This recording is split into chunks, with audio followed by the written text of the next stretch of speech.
Hi everybody, welcome back to Post Pro with me, Kevin Kubota, and this is episode 5 of our post-production craziness. And this episode, we're going to go beyond Lightroom now, go into Photoshop. And if you remember last week, we have this beautiful image here, it's kind of a Harrell Hollywood-style portrait, and we did some cool little black and white tweaks to it. Well, this time, we're going to take it in full color into Photoshop and do some retouching on the face, kind of smooth things out, more typical of what a Hollywood portrait would be like, and something typical of what you as a portrait or wedding photographer might use to do some skin retouching, some facial retouching. So let's get on with it, shall we?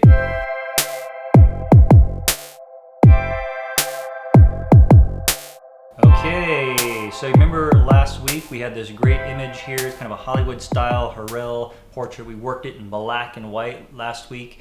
And what I want to do this time is to take this image into Photoshop and do some nice facial retouching on it. Typical of what a Hollywood portrait would be like, where they smooth the skin out, enhance the eyes and everything. These are techniques you can use on any of your portraits, your wedding client portraits, as well as your family portraits, kid portraits, whatever it is. Seniors, dogs, cadavers.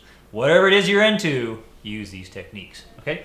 So, first of all, in Lightroom, before I go into Photoshop, you want to make sure that there's a certain preference set in your Lightroom preferences for the file format that it's going to get taken into Photoshop.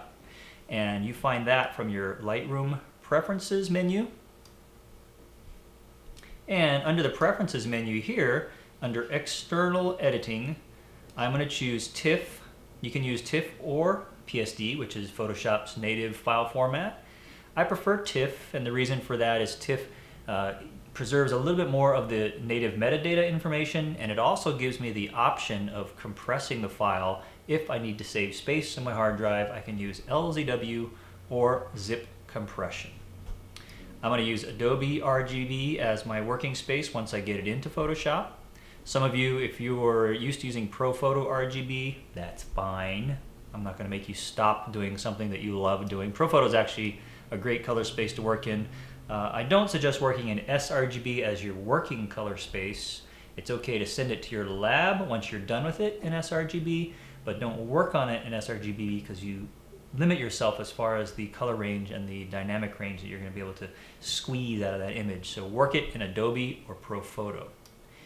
And I'm also going to use 8 bits versus 16 bits. Why? People always ask, why not work it in 16 bits? Well, you could. If you got more time on your hands and you got money, work it in 16-bit. That's fine with me. But in Lightroom, the basic adjustments, all the color, the tonality, the most important adjustments I've already done on the raw file, that's happening in high bit range. I don't need to take it into Photoshop for my retouching in 16-bit as well. It's just a waste of time, a waste of space, and it slows everything down.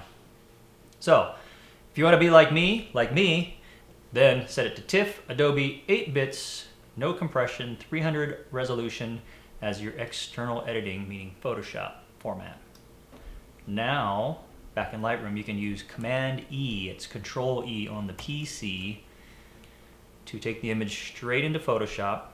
And the nice thing about doing it this way is that Lightroom will keep track of that image, and it actually stacks it, connects it with the raw file. I'm working everything from my raw files, and when I use Command E and open it from Lightroom, it makes it really simple. My workflow is very clean. I just go straight into Photoshop. That image is right there. I work on it in Photoshop, close it, save it. I don't even have to tell it where, and Lightroom tracks the whole thing.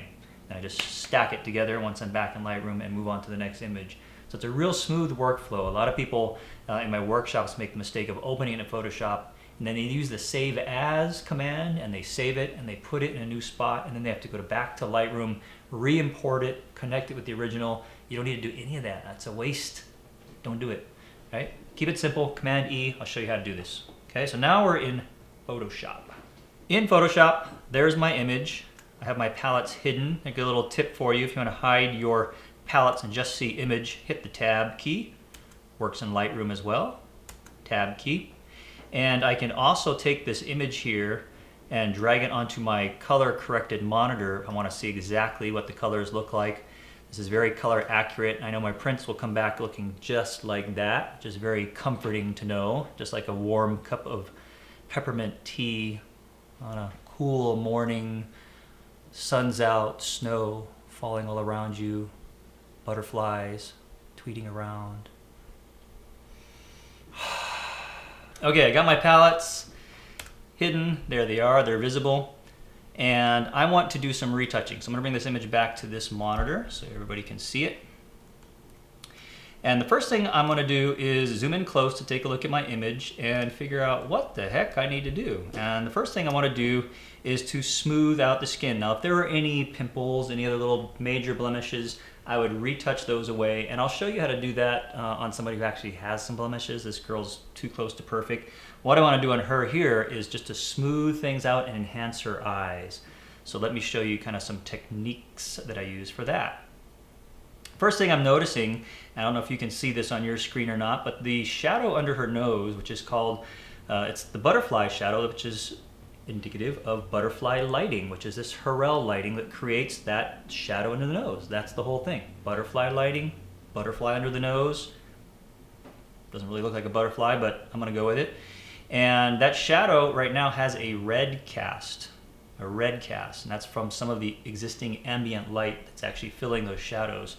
And I don't want red stuff under her nose. Looks like she has a bloody nose. Ew.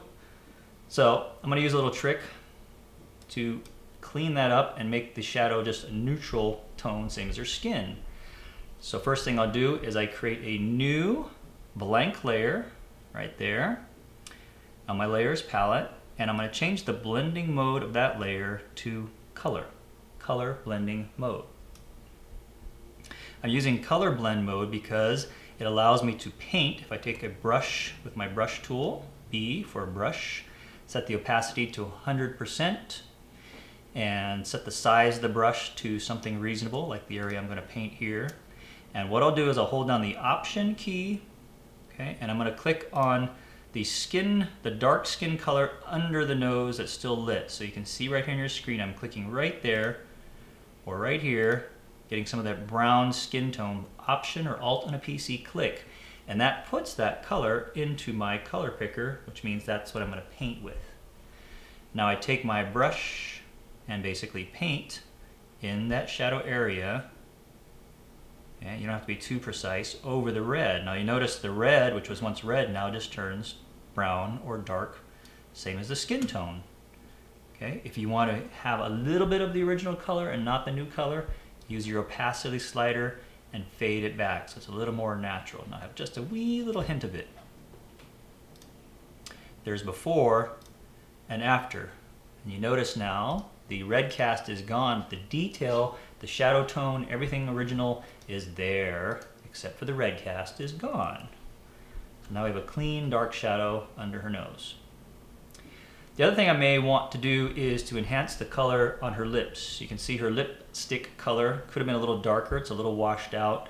And so I want to make that a little redder. So I'm going to use a similar technique. Again, create a new layer. But this time I'm going to use a solid color layer. And I'm going to pick me a nice rich medium red. We can change this color at any time. Okay. And I'm going to change the blending mode of this layer to, you can use color mode just like we just did, but for lips you're going to want to experiment with a couple other modes, which I'll show you in a minute. We'll start with color mode, and on the layer mask, if I select the mask right here, you can see it's white. White reveals. Elma Fudd says white reveals, black blocks. And I want that mask to block everything, so I'm going to fill it with black. Got it? Black blocks. If your background color is already black on your color palette here, you can hit Command Delete to fill it, or choose black, fill your mask with black. So I've blocked it. I've hidden all of that red. And then, remember white reveals? So I'll take my paintbrush, take white as my foreground color, and I'll zoom in a little bit here. I'm going to paint now back over her lips with that red, basically revealing the red. And paint right over her lips just to enhance it. Now the cool thing about using this color mode is that you maintain the detail underneath, so all the texture in the lips, everything else, the shading is all from the original, and I've only added the color. All right? And you can change the opacity. If it's too strong, drop the opacity up or down, or experiment with the blending mode And for lips, I find that multiply doesn't work. Overlay works pretty well when you fade it to 50% or so. And that way, again, we keep the texture and we just add some red richening to the lips. Okay, so there's before and after. If there's areas around the side that you want to minimize, just go back with black, because black blocks, and your brush tool, and we'll fade that edge back out just a little bit there. So it doesn't look like she's an old grandma that goes, yeah, the lipstick all the side of the face and everything. She's good, nice and clean. Okay, so now we've got some redder lips that more matches her red dress and her red attitude. And now I want to do some enhancing on the eyes. I want to use some eyeliner to make those dark lines around her eyes. I'm not talking about the wrinkles under her eyes, which are very minimal at this point, but I'm talking about putting eyeliner on her. So I'll show you a little trick. I have an action. Some of you are familiar with my dashboard tool. Dashboard here has retouching tools in it and a whole bunch of other things too. But if I was to type in eyes into my dashboard, anything to do with eyes, like eyes and teeth enhance action is right there. I just type in what I want. It's kind of like a Google for my Photoshop actions. I could type in retouch, and anything to do with retouching shows up in the list here, portrait retouching. So there's a lot of tools that I have already set up, but I'm going to show you kind of the manual way to do a couple of these things. So I'll hide the dashboard for now, and I'm going to do an eyeliner. So I'm going to make a new adjustment layer, and it's going to be levels, and I'm going to do nothing to it. All right, nothing to it, but change it to multiply mode, and it darkens everything. Remember that mask we had earlier? Change it to black. Another shortcut, if it's already white, you want to make it black, just invert it. Command or Control I. So I've blocked. Black blocks, white reveals. So I basically blocked the darkening, and now I'm going to paint it back in. But wait, I want, when I paint on here, and I want to paint on her eyelashes, I don't want to darken the lighter part of her skin. I want it to basically work on the shadows and make them darker shadows. So how can I do that? How can I make this layer work only on shadows but not affect anything that's bright? So I don't have like dark lines on her face if I paint out of the lines, right? So here's a cool trick. On that layer, double click to the right of the name, and that brings up the layer style dialog box, and there's a blending options here, and it says this layer. If you grab this layer on the right of this layer, pull it down to about the middle, and then hold the Option or Alt key, and on the left of this, you can barely see it, you can split these sliders in half and pull it with the Option key held down. You can split them and bring this slider halfway in again. So what we're doing now is we're saying whatever I do in this layer, work it only in the dark shadows, and then as it gets to the midtones, do a little bit, but as it gets to the highlights, don't do anything. And that's basically what we've done with these little separating sliders. We've confined it just to the shadows. Alrighty then, so let's use our cool tool now. I'm gonna go with white, because what does white do? Reveals! Right, you got it, white reveals. Take my brush tool, go to the layer mask for the layer I just created, and start to paint along her eyelashes. See how I do that? Painting on the eyelashes, but notice if I paint in the middle of her forehead like that, nothing happens. Why? Because I did that cool little secret slider thing. So it's only going to darken things that are already kind of dark, like eyelashes. All right, that's the whole point of this tool. So now I've done some cool darkening to the eyelashes, giving her more eyeliner. Okay, there's before and after. If it's too strong, fade it with the opacity slider, or take your brush, switch it back to black, because black blocks, and erase it where you don't want it. Okay, so around the eyes. Another trick that portrait retouchers often use is to draw a thin black line around the edge of the iris. Now if you look closely at a portrait, almost everybody has around the edge of their iris a natural dark line, and all you have to do is make it darker to make the eyes pop a little more. This girl, she's a little different. She doesn't have much of a dark line because of the colors of her eyes. So if I did a dark line here, it would look unnatural because she doesn't have that natural line. But if she did, what I would do is take my brush and basically draw a line with my white brush on the layer mask right there around that natural edge, and that just makes it darker. But it really is not painting anything, I'm just enhancing what's already there. Okay, so I'm going to undo it because on her, again, it looks unnatural because she doesn't have those natural dark lines, and just leave the eyelashes. Okay, we're getting closer. The next thing I want to do is smooth her skin, and I've got one of my favorite tools for retouching in here, and it's called doll face. So if I type in doll face into my dashboard, double click on the tool, it does all the sneaky tricky stuff it needs to do, sets up my layer masks, and I'll give you an idea of how you can do this yourself. Basically, I'm using blur on a copy of the image and making a mask on it, inverting it, and letting myself paint in, just like we did those other two tricks there, paint it in exactly where I need it. There we go. I've run doll face. It's got 2 layers of softening, and I'll show you how you can do some of these yourself, and a layer mask all ready to go. So all I have to do now is take my white brush, size it just about yay big, and start to paint on her skin. And doll face, similar to what we did in Lightroom earlier in one of our other episodes, doll face is a little better, a little more natural, a little more powerful. And I'm basically just going to paint over the skin, like powder on the skin, to soften lines, soften the pores, soften shininess, and it's a real simple way to get beautiful skin with very little effort. Okay, so on the forehead, do a little bit under the lines, under the eyes.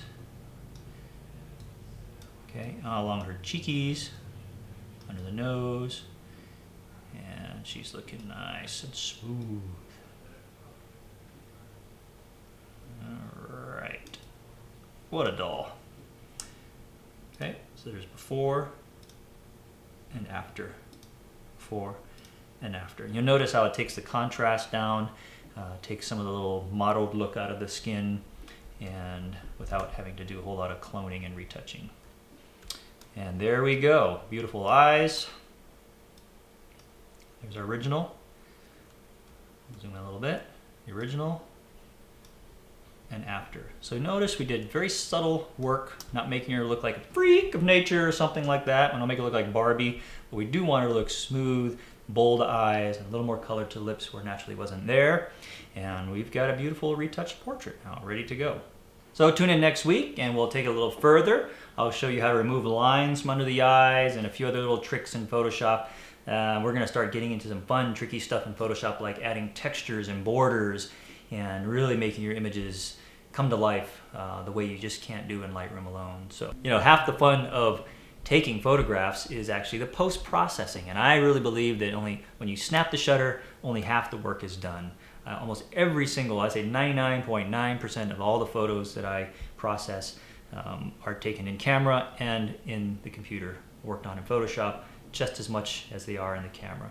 And I think that's a cool way to do it. I believe it's an art in itself, and we are artists. We're not here to document, unless you're a news photographer, in which case it's very different. But as a portrait photographer, as a fine art photographer, as a wedding photographer, you're an artist and you have every bit of freedom to do whatever you want with your pictures and express yourself and your personality and your style and your images. And I don't believe that there's any sort of purism in portrait or fine art photography. It's what you want to see. And that's what this is all about, making it look like your vision, or my vision in this case. So tune in next week and we're going to do a little more portrait retouching in Photoshop. And this time we're going to take it a little bit further and show you how to cleanly remove lines, stuff from the face, a little more cool eye enhancing grooviness, and some other artistic effects we can do to a portrait once it's in Photoshop. So I'll see you next week on Post Pro.